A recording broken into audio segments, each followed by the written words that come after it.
नमस्कार, आप देख रहे हैं ग्लोब न्यूज झारखंड। मैं नंदिता आपके साथ। आइए नजर डालते हैं आज के समाचारों पर।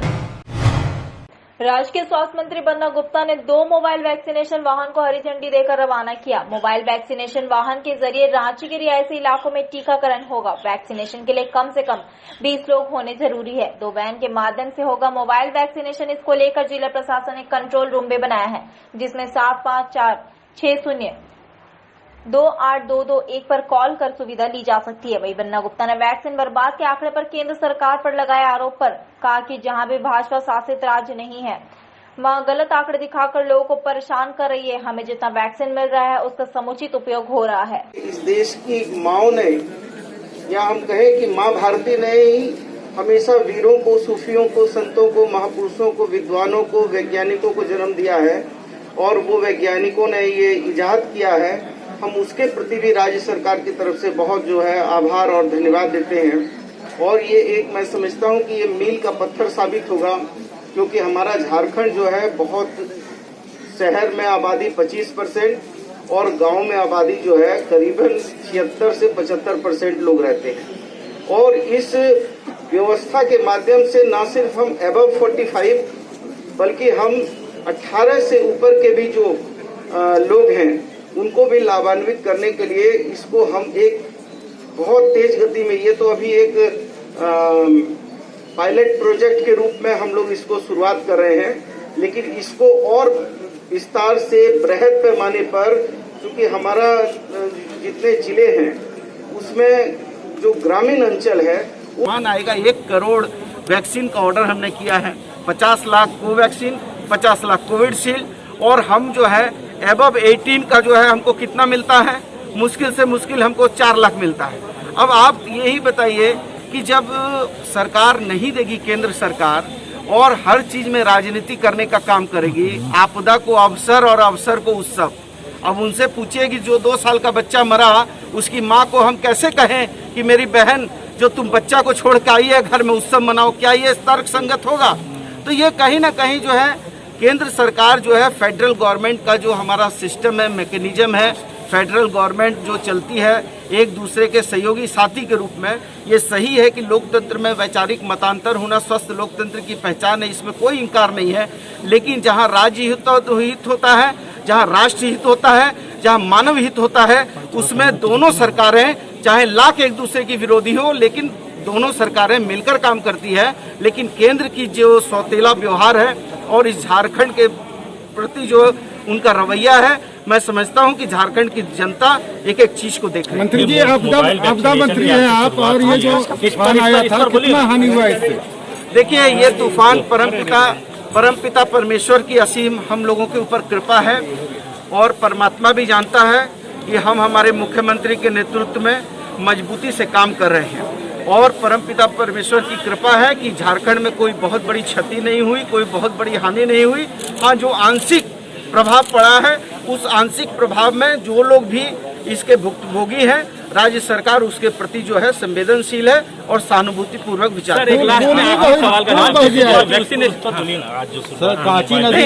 आज जो शुरुआत हुई है, मैंने तो आपसे कहा कि ये आज का दिन भी देखिए बड़ा सुहाना है, मनोरम माहौल, मंगलमय है, और इसमें जो एक ये कार्यक्रम वो चालू किया गया है, ये अभी पायलट प्रोजेक्ट के रूप में है, लेकिन इसको हम लोग बढ़ाएंगे ताकि जो हमारे खेत में काम कर रहे हैं किसान हैं, हम वहां तक भी सरकार जनता के द्वार तक पहुंचकर जनता को लाभान्वित करेगी। उसके लिए ये एक मील का पत्थर साबित है। करोड़ों रुपए खर्च कर बनाए गए हेड बुराडी और हाराडी मंदिर को जोड़ने वाली कांची नदी पर स्थित पुल गुरुवार को ध्वस्त हो गया। ज्ञात हो कि इस पुल का शिलान्यास 2014 में और पुल को 2019 में आम जनों के लिए खोल दिया गया था, जिसके 2 वर्ष बीत जाने के बाद आज पुल ने अपना दम तोड़ दिया, जिससे लगातार बारिश के कारण उसका एक पिलर नीचे दब गया। हालांकि इससे किसी जान माल को नुकसान नहीं हुआ है, लेकिन बुंडू, तमाड़, सोनाहातू और राहे प्रखंड के सैकड़ों गाँव का संपर्क टूट गया। ग्रामीणों के माने तो पुल निर्माण के दौरान छड़, सीमेंट वगैरह में अनियमितता बरती गई थी। इसको लेकर ग्रामीणों ने तमाड़ विधायक विकास कुमार मुंडा को बुलाया था, जहां उन्होंने निरीक्षण भी किया था। लेकिन काम करवा रहे मुंशी ने एक ना सुनी और पुल का निर्माण कार्य पूरा कर दिया। हालांकि इसका विधिवत उद्घाटन होना अभी बाकी है। पुल को देखने पर लगता है कि ऐसे 2 खंभे और ध्वस्त होने को है। इसके अलावा नियमित रूप से बालू उठाव भी इसका दूसरा कारण बताया जा रहा है। इसको लेकर ग्रामीणों का कहना है कि प्रशासन को बार बार कहने के बावजूद कोई कार्रवाई नहीं करना, इसके उदासीन रवैये को भी एक कारण बताया जा रहा है। अगर प्रशासन इस पर समय रहते ध्यान दे देती तो यह पुल की दशा यह नहीं होती। इसको लेकर ग्रामीणों ने रोष व्यक्त किया और पुल की जल्द मरम्मति का आग्रह सरकार से किया। जैसे सूचना मिली तो हम लोग भी पहुंचे देखने के लिए कि क्या हुआ है, और इस संबंध में निश्चित तौर से हम लोग ऊपर बात करेंगे कि ये पुल क्यों टूटा। सबसे पहले तो जांच हो, और उससे पहले हो कि पुल कम से कम वापस से फिर से बनाया जाए, ताकि लोगों को जो एक बड़ा लाइफलाइन है ये पुल, तो जब तक नहीं बनेगा तब तक तो मान के चले इधर के लोग इधर और उधर के लोग उधर वाली स्थिति हो रही है। लेकिन उससे पहले ज़्यादा ज़रूरी है कि जिस तरीके से पुल का धंसना, पूर्व में भी एक पुल जिस तरीके से धंसा था उसी तरह की स्थिति यहाँ देखने को मिली। और संभवतः मुझे लगता है कि दोनों पुल के काम करने वाले एक ही कॉन्ट्रैक्टर हैं, और उन्हीं का काम में इस तरीके की चीज़ें आ रही हैं, ये तो सबसे बड़ा सोचने की बात है। तो निश्चित तौर से हम लोग इसको जांच तो करवाएंगे। जांच निश्चित तौर से होगी कि क्यों किस हालात में, क्योंकि पुल जब उच्च स्तरीय पुल की हम लोग बात कर रहे हो, इतने बड़े नदी के मुहाने पर जब पुल बनाया गया था तो ये सब चीज़ों को तो देखा ही गया होगा कि भाई तकनीकी रूप से क्या क्या चीज़ें और मजबूत करने की आवश्यकता हो ताकि पुल मजबूत बने।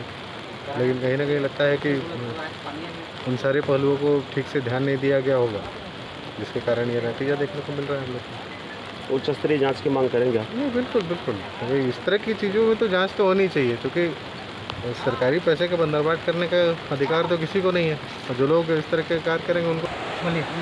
हाँ, क्या नाम है आपका? गंभीर मातो। अच्छा, ये बताइए क्या कैसे ये पुल धंसा, क्या हुआ है? यहाँ पर जो बालून खनन अभी हो रहा है, पूरा माफिया का रांची टाटा बॉम्बे यहाँ से बालून खनन लेके जा रहा है। दिल्ली यहाँ पर 2000 डिस्प्ले लगा रहता है। तो हम लोग ग्रामीण से क्या बोले, मेरा घर यहाँ से बिटूडी श्रेणी तमाड़ है, 1 किलोमीटर की दूरी में है। यहाँ से हम लोग बोलते हैं तो क्या होगा, आप लोग का सामने के गांव का जो जितना भी माफिया है और साथ साथ में जो विधायक है वो भी उसके साथ में मिलावगत है, और वो प्रशासन है वो भी मिलावगत है। कितने गांव प्रभावित होंगे इस टूले टूटने से? इसके लिए कम से कम 40-50 गांव प्रभावित हुआ है।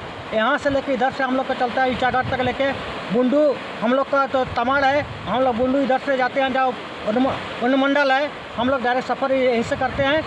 हम लोग को इसलिए हम लोग प्रभावित हो गया है, हम लोग कैसे जाएंगे इस सोच में पड़ गए हैं अभी। क्या लगता है ये पुल पिछले 3 साल पूर्व ही बनी थी और इतना जल्दी ध्वस्त हो गया, क्या लगता है किस कारणों से ये सब हुआ?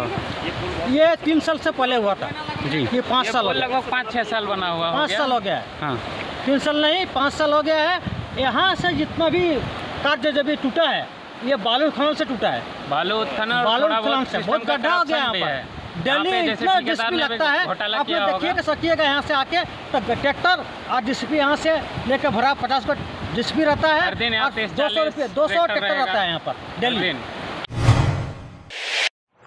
झारखंड में यास तूफान की रफ्तार धीमी पड़ गई है, लेकिन विक्षोभ के चलते लगातार हो रही बारिश से राज्य भर में जनजीवन काफी प्रभावित हुआ है। इस दौरान कई घर गिर गए और टूट गए और कई लोगों की जान भी चली गई। इस पर भाजपा विधायक दल के नेता बाबूलाल मरांडी ने राज्य सरकार से अविलंब सर्वे कराकर क्षतिपूर्ति की मांग की है। उन्होंने कहा कोरोना काल में सब काम धाम बंद पड़े हुए हैं, ऐसे में लोगों के घर गिर जाए और टूट जाए तो स्वाभाविक है कि घर बनाने के लिए उनके पास पूंजी नहीं है, तो उन्हें काफी दिक्कतें होंगी। उनकी दिक्कतों को दूर करने के लिए राज्य सरकार को अविलंब पहल करते हुए उन्हें राहत पहुंचाने का काम करे। अभी जो तूफान आया है यस, जिससे उड़ीसा है, बंगाल है, वहाँ तो काफ़ी कुछ क्षति है, लेकिन उससे जो सीमावर्ती क्षेत्र है, खास करके कोल्हान प्रमंडल की जो भी खबरें आई है या झारखंड के दूसरे भी क्षेत्रों में, तो हम सरकार से कहेंगे कि बिना विलंब किए उसका बिल्कुल सर्वे करा लेना चाहिए, और जितनी भी जो क्षति हुई है लोगों की उस क्षतिपूर्ति तुरंत लोगों को उपलब्ध करा दे। उसके लिए कोई लंबी चौड़ी समय उसको नहीं बिताने चाहिए, क्योंकि एक तो कोरोना का काल है, कोरोना के कारण कोई काम धाम सब कुछ बंद पड़ा हुआ है। अगर लोगों के घर गिर गए, लोगों के घर टूट गया, तो स्वाभाविक है कि अभी वो घर बनाने में उनके पास पूंजी नहीं है, पैसा नहीं है, उनको लोग दिक्कतें होगी। इसलिए हम चाहेंगे कि जितनी भी जो घर इस प्रकार के टूटा हुआ है उन सारे लोगों को उस घर को पैमाश करवा करके और तुरंत उसके घर जितना बन सकता है जो उनको रहने में कोई दिक्कत नहीं हो, तो सरकार को उस पर तुरंत पहल करनी चाहिए बिना विलंब के। और उसके साथ साथ जो उनकी राहत सामग्री है, खाने वाने का भी जो सामान है, स्वाभाविक है कि जब ऐसे तूफान आया तो सब चीज़ भी उनका बिखर गया होगा। तो इसलिए हम कहेंगे कि उन सारी चीज़ों का आकलन करके और खाने के लिए भी पर्याप्त मात्रा में उनको राशन उपलब्ध करा देनी चाहिए, ताकि उन गरीबों को कोई कठिनाई नहीं हो सके, जिनके घर दुआर टूटा है उन व्यक्ति को कोई दिक्कत नहीं हो सके। इसलिए हम सरकार से कहेंगे कि भाई आप बिना विलंब के आप इस काम को तुरंत करें, ताकि झारखंड में जो कुछ भी जितने भी लोगों की जो कष्ट हुआ है, जो तकलीफ़ हुआ है, जिसके घर द्वार उजड़ गया, उनको राहत मिल सके और राहत वो महसूस कर सके। बहुत बहुत कोरोना संक्रमण के मद्देनजर राज्य भर में पिछले 23 अप्रैल से स्वास्थ्य सुरक्षा सप्ताह को चरणबद्ध रूप से बढ़ाया जा रहा है। मिनी लॉकडाउन से कोरोना पर काफी हद तक तो काबू पाया गया है, लेकिन इसका कुछ बुरा असर फूल और सब्जी की खेती करने वाले किसानों पर भी देखा जा रहा है। रांची जिले के ओरमांझी, चानो, अनगढ़ा, नामकुन और बुढ़मू समेत कई प्रखंडों में बड़े पैमानों पर किसानों द्वारा कृषि कार्य किया जा रहा है। किसानों के खेतों में फिलहाल खीरा, ककड़ी, टमाटर और तरबूज समेत पर्याप्त मात्रा में सब्जी की पैदावार हो रही है, लेकिन राज्यव्यापी मिनी लॉकडाउन के कारण सब्जी उत्पादक किसान अपने उपज को दूसरे राज्यों तक नहीं भेज पा रहे हैं। इस वजह से उपज का दाम नहीं मिल पा रहा है। कमोबेश फूल की खेती करने वाले किसानों को भी आर्थिक तंगी का सामना करना पड़ रहा है। शादी विवाह और अन्य समारोह नहीं होने की वजह से फूल की डिमांड बिल्कुल खत्म हो गई है। अब तो हालत ऐसी हो गई कि किसान अपने ही हाथों से फूलों को कचरों में फेंकने को मजबूर है। लगातार 2 वर्षों से कोरोना और उससे उपजे लॉकडाउन की स्थिति किसानों को इतना आघात पहुंचा है कि इसका असर अब धान और गेहूं की मुख्य खेती पर भी देखने को मिल रहा है। मेरा नाम हुआ मनीराम बेदिया और मैं रांची जिला का अनगढ़ा प्रखंड हरातू पंचायत के रहने वाला नकरापेड़ा का स्थायी निवासी हूँ। और मैं इस जरबेरा का खेती 2 साल से कर रहा हूँ और इससे अच्छा खासा मेरा इनकम होता था। लेकिन अब लॉकडाउन होने के कारण ना तो शादी हो रही है, ना पार्टी हो रही है और मेरा फूल काफ़ी नुकसान हो रहा है। सर, ये जरबेरा का खेती से आपका इनकम महीना कितना होता था लमसम? इस जरबेरा का खेती से मेरा काफ़ी अच्छा खासा इनकम होता था। महीना में 30-35 हज़ार आराम से चल जाता था। लेकिन ये लॉकडाउन होने के कारण मेरा एकदम जीरो का जीरो हो गया है। इसमें एकदम बंद हो गया है। घर में जो रोजी रोटी जो चलता था, जो जीवन यापन करते थे, वो काफ़ी एकदम बंद हो गया है। ना तो यहाँ पर कुछ करने का बन रहा है, नहीं कुछ नहीं। अपने हाथों से लगाया था और अपने हाथों से फेंकना पड़ रहा है फूल। रांची जिला के चानो, मांडर, बुढ़मू इन सब प्रखंडों में सब्जी का बहुत भारी उत्पादन होता है और यहाँ से विभिन्न राज्यों में सब्जी का सप्लाई होता है, उत्तर प्रदेश, छत्तीसगढ़, उड़ीसा, बंगाल। लेकिन लॉकडाउन के चलते उन सब जगहों पे व्यापारी, वहाँ के व्यापारी नहीं आ रहे हैं और उसका परिणाम है कि धनिया पत्ता, खीरा, तरबूज, ये सब का बिक्री हम लोग का नहीं के बराबर हो रहा है और बहुत भारी नुकसान इससे हम लोग का हो रहा है। बाज़ार का व्यवस्था तो बाज़ार तो लग रहा है, किसान ले के सब्ज़ी पहुंच रहे हैं बहुत भारी मात्रा में, लेकिन चूँकि व्यापारी नहीं आ रहे हैं और दूर तक नहीं भेज पा रहे हैं, जिसके कारण हमारा माल बहुत औने-पौने रेट में बिक रहा है और इससे बहुत नुकसान हो रहा है। और अगर सरकार आगे इसमें सहयोग नहीं करेगी तो हम लोग का जो अगला फसल है, धान का मुख्य फसल जो है, उसमें हम लोग का बहुत पैसा का कमी से उसका उत्पादन में फ़र्क पड़ेगा। हम लोग उसका बीज खाद खरीदने में असमर्थ हो जाएंगे, क्योंकि 2 वर्षों से लगातार इसी तरह का स्थिति बना हुआ है। तो सरकार से आग्रह है कि हम किसान भाइयों पर विशेष रूप से सरकार अपना अनुग्रह रखे और हमारा इन समस्याओं का निदान करे। धन्यवाद। धनबाद के सदर थाना धैया स्थित धीरेन्द्रपुरम कॉलोनी में मकान मालिक और किराएदार के बीच जमकर मारपीट हुई, जिसमें दोनों ओर से कई लोग घायल हुए। दोनों वही घायल अवस्था में किराएदार शिकायत लेकर धनबाद सदर थाना पहुंचे तो दूसरे पक्ष के घायल इलाज के लिए अस्पताल ले जाया गया। दरअसल विवाद काफी पुराना है। मारपीट बाथरूम बनाने को लेकर हुआ। किराएदार द्वारा बाथरूम का निर्माण किया जा रहा था, जिसका मकान मालिक विरोध कर रहे थे। विवाद इतना बढ़ गया कि दोनों ओर से मारपीट होने लगी। मारपीट में दोनों परिवार से महिला पुरुष कई लोग घायल हुए। वहीं दोनों ओर के लोगों को सर में गंभीर चोट आई है। घायल अवस्था में थाना पहुंचे किराएदार को पुलिस ने इलाज के लिए भेज दिया है। मकान मालिक मीता चटर्जी ने बताया कि ये लोग 20 वर्षों से किराएदार के रूप में रह रहे हैं, लेकिन आज तक किराया नहीं दिए और न ही मकान खाली कर रहे हैं। साथ ही घर और बाथरूम का निर्माण भी कर रहे हैं। मना करने पर दबंगई दिखाते हैं और उल्टा केस भी कर दिए हैं। आज हुआ था कि सुबह सुबह एक घर हम लोग का बनने वाला है, किचन रूम नगर निगम से पास किया हुआ है, हम लोग का जमीन है, ये बनने वाला था। तो किचन रूम वही रड गिरा था, वही रड मेरा ननद का हस्बैंड हटा रहा था। मेरा हस्बैंड ड्यूटी जाने वाला था और मेरा ननद खड़ी थी, तो पीछे से आके इसका जो गीता कुमारी बड़ी बहन है वो आके उसके ऊपर मार दिया, पीछे से मार दिया तो फट से फट गया। फटने के बाद मेरा देवर को उसका भाई है वो भी आके मार दिया, उसका पापा उसके तीनों आके मार दिया। तो मारते मारते दोनों पक्ष में हाथा पैर हो गया है दोनों का। अभी तो बोल रहा है कि बाथरूम नहीं बनेगा हम लोग का घर में, यहाँ ये घर नहीं बन सकता क्योंकि वो लोग है भाड़ा में रहता है। आज है 15 से 20 साल से है। हम लोग कितने एक दो केस हो चुका है, जमीन का नहीं है, खाली करने का है कि भाड़ादार खाली नहीं कर रहा है। ये जो रूम बनाए थे वो भी हम लोग का घर नहीं बनाने थे, तब भी जैसे ही थाना वाला आया था, थाना वाला आके लोग बोल के भी गया था कि ये लोग का ज़मीन है, तुम लोग रूम में रह सकते हो, लेकिन ये लोग ज़मीन पे बनाएंगे क्योंकि हम लोग का घर का दिक्कत हो रहा है। ये दोनों इसका मम्मी पापा कहते थे अपने घर घुस जाएगा और दोनों बहन को आगे में बढ़ा देती। दोनों बहन थोड़ा सा है, बार बार हम लोग को कोई छड़काने की कर देते, बोलता पकड़ने आया है, मारने आया है। एक बार छड़काने केस भी किया है हम लोग के ऊपर, मेरे देवर मेरे हस्बैंड के ऊपर। अगले दो बार 2 को केस चल रहा है। अभी फिर से मारपीट हुआ है, बोला घर नहीं बनाने देंगे हम लोग को। आज जो मारपीट हुआ उसमें कितना लोग आप लोग के तरफ से? मेरे ननद का हस्बैंड और मेरे ननद का अपना देवर है, वो दोनों 2 भाई लोग के जख्मी हो गया है। मेरे ननद का हाथ में चोट आ गया है, शायद टूट गया है, अभी हमको नहीं पता है। हॉस्पिटल मेरा ननद का हस्बैंड बेहोश होकर गिर गया था, इसलिए हम 2 आए थे, उन लोग को देके हॉस्पिटल भिजवा दिए और वो दोनों गया है। अब पता नहीं वहाँ क्या है। आखिर ये लोग ऐसा क्यों कर रहे हैं? ये लोग बोल रहा है कि तुम लोग घर नहीं बना सकते, हम लोग आधा जमीन लेंगे। ये लोग मांग है कि आधा जमीन तो हम लोग आधा जमीन क्यों दे, वही तो बोले, तो बोल रहे हैं ना कि देंगे। आज हो गया आपका, जितना दिन से हम यहाँ आए हैं उतना दिन से लोग घर का किराया भी नहीं देता है, हम लोग के ऊपर बोलता है कि नहीं देंगे किराया। कितने साल से रह रहे हैं लोग? शायद 20 से 20 साल हो गया लगभग। किराया नहीं देते? किराया नहीं दे रहा है। मेरे सास को भी नहीं दिया था। मेरा सास उसी से मेरा सास का डेथ हो गया क्योंकि मेरा सास सोचा कि भाड़ादार है खाली कर देगा। कौन इतना जानता है कि लोग इतना गिरा हुआ काम करेगा कि नहीं खाली करेगा। हम मेरा हस्बैंड लोग 4 भाई है और चारों भाई के हम लोग झरिया में घर, झरिया में अच्छा घर नहीं है। यहीं पे मेरा देवर का शादी होने वाला, वो भी आएगा रहेगा। मेरा भसुर है उसका भी 4 बच्चे, वो भी आके रहेगा। तो हम लोग कहाँ जाएंगे 4 भाई? ये लोग बोलते बनाने ही नहीं देंगे। अब बार सर सिर्फ लड़के लोग आगे बढ़ा के, अरे आज भी उस दिन भी बोला हम लोग कि अगर तुम लोग घर बना के दिखा दो, अभी भी बोला है कि घर बना के दिखा दो नहीं तो मेरा नाम चेंज कर देना, घर नहीं बनेगा कोई कीमत पे। और ऊपर से छोटा बच्चा है, टॉयलेट करता है, पानी गिराने में, देखिए सब चीज़ में मेरे घर में दिक्कत है। ऐसा कोई नहीं कुछ है नहीं, बहुत ज़्यादा दिक्कत चल रहा है। क्या नाम हुआ आपका? मेरा नाम है गीता चटर्जी।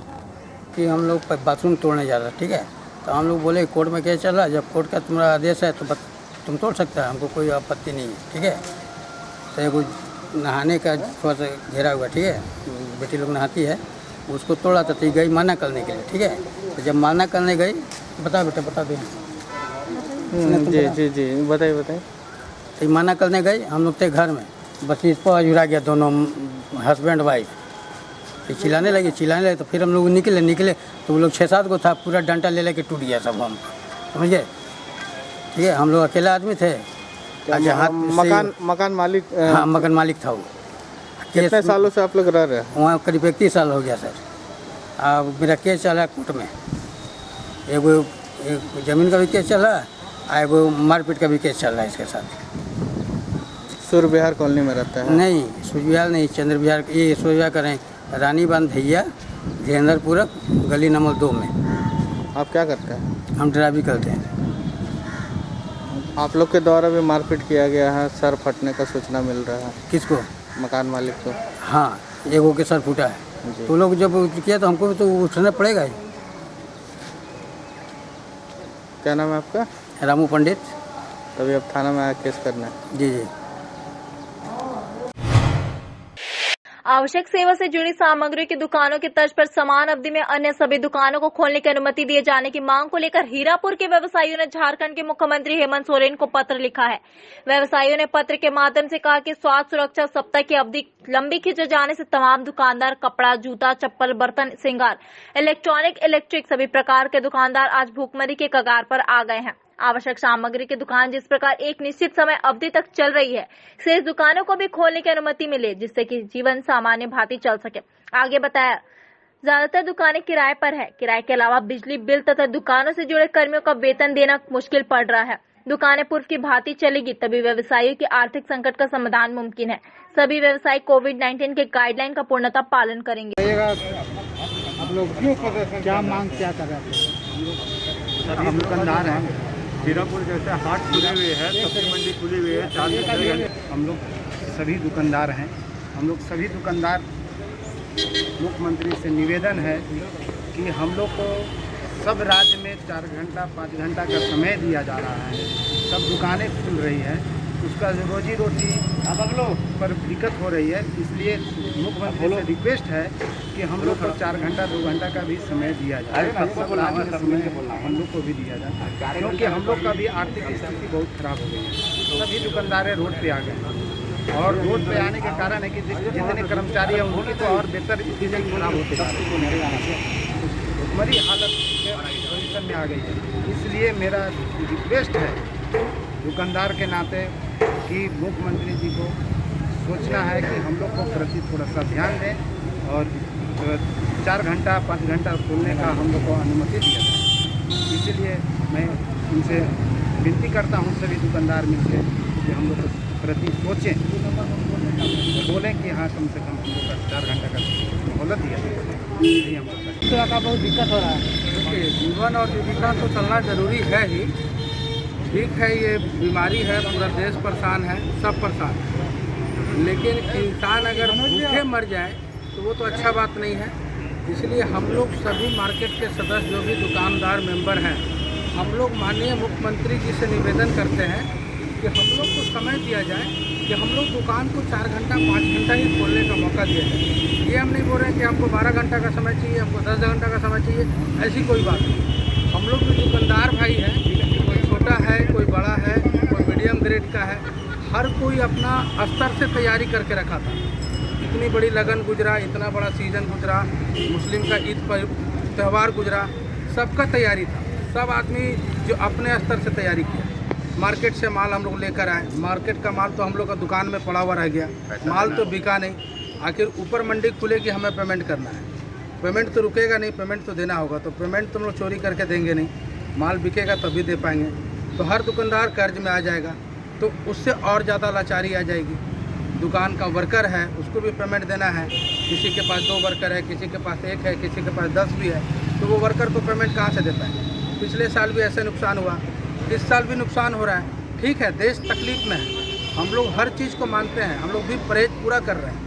हम लोग को सिर्फ रिक्वेस्ट यही है माननीय मुख्यमंत्री हेमंत सोरेन जी से कि हम लोग को सिर्फ 4 घंटा का 5 घंटा का समय दिया जाए, हाफ एंड हावर का समय दिया जाए। पूरे गाइडलाइन को पालन करते हुए दुकान हाँ, पूरे गाइडलाइन की पालन होगी, कहीं कोई प्रॉब्लम नहीं होगा। अगर सरकार बोलेगा कि 10 बजे से लेकर आपको 2 बजे तक खोलना है तो 2 बजे तक ही दुकान खुला मिलेगा, 2:10 में दुकान की शटर खुली हुई नहीं मिलेगी। ये हमारा रिक्वेस्ट है और मैं ये प्रॉमिस करता हूँ कि ऐसा नहीं हो। नियम है वो फॉलो किया जाए। 2 से 2.25 हो तो कार्रवाई किया जाए। नाम हमारा बबलू कुमार है, मैं निहारिका में हूँ, मैं वहाँ पे एम्प्लॉय हूँ। हेल्प एक कोशिश सामाजिक संस्था के संरक्षक मयूर शेखर झा, संस्थापक अभिजीत राज, अध्यक्ष मुमताज आलम के द्वारा लगातार भोजन वितरण कार्यक्रम किया जा रहा है और आज भी भोजन वितरण के साथ साथ ग्लूकोज पानी की बोतल का भी वितरण किया गया। भोजन वितरण सदर अस्पताल, शहीद निर्मल महतो मेडिकल कॉलेज, पीएमसीएच अस्पताल में कोरोना का इलाज करा रहे उनके परिजनों के बीच पौष्टिक भोजन वितरण किया गया। मीडिया से बात करते हुए अभिजीत राज ने कहा कि हमारी संस्था लगातार लोगों को मदद कर रही है और भोजन के साथ साथ दवाइयां, ऑक्सीजन का भी वितरण हमारी संस्था के द्वारा किया जा रहा है। कल से कोरोना में काम कर रहे जनप्रतिनिधि, समाज सेवी लोगों के बीच ऑक्सीमीटर वितरण किया जाएगा, जिससे लोगों का जांच उनके क्षेत्र में किया जा सके, जिसके लिए संस्था लगातार प्रयासरत है और हेल्प एक कोशिश का यही मकसद है कि लगातार ऐसे लोगों की मदद की जाए जो खुद को असहाय समझते हैं और जब तक लॉकडाउन रहेगा तब तक भोजन निरंतर वितरण कार्यक्रम चलता रहेगा। लगातार जो धनबाद के सरकारी सदर, इस 3 जगह पे जितने जरूरतमंद लोग उनको हम लोग खाना, पौष्टिक आहार, एनर्जी ड्रिंक, पानी का व्यवस्था दे रहे हैं। प्लस आज से हम लोग जो भी कोरोना वॉरियर हैं, जो लगातार क्षेत्र में काम कर रहे हैं अलग अलग रूप में, चाहे वो मीडिया के लोग हों, चाहे वो पुलिस के लोग हों, या फिर जनप्रतिनिधि, विधायक, पार्षद, जिला परिषद, पंचायत सदस्य उन तमाम लोगों के ऑक्सीमीटर दे रहे हैं ताकि उनके पास जो लोग आए उनका ऑक्सीजन और प्रेशर का नापने का व्यवस्था उनके क्षेत्र में ही हो जाए, उनको हॉस्पिटल में भीड़ लगाने का ज़रूरत नहीं पड़े। और भी तरह तरह का चीज़ हम लोग प्रयास कर रहे हैं, लोगों के माध्यम से हम लोग को मदद अगर मिलता है तो हम लोग भी उसको और फैलाने का काम करेंगे। और जितना संभव हो रहा है हम तमाम सदस्य मिलके इस व्यवस्था को उठाए हुए जब तक लॉकडाउन है, क्योंकि बहुत लोगों के पास पैसा है लेकिन खाना नहीं खरीद पा रहे हैं क्योंकि होटल बंद है। इसलिए जब तक लॉकडाउन है हेल्प एक कोशिश निरंतर इसी तरीक़ा से डेली आके लोगों के बीच में सेवा देते रहेगी।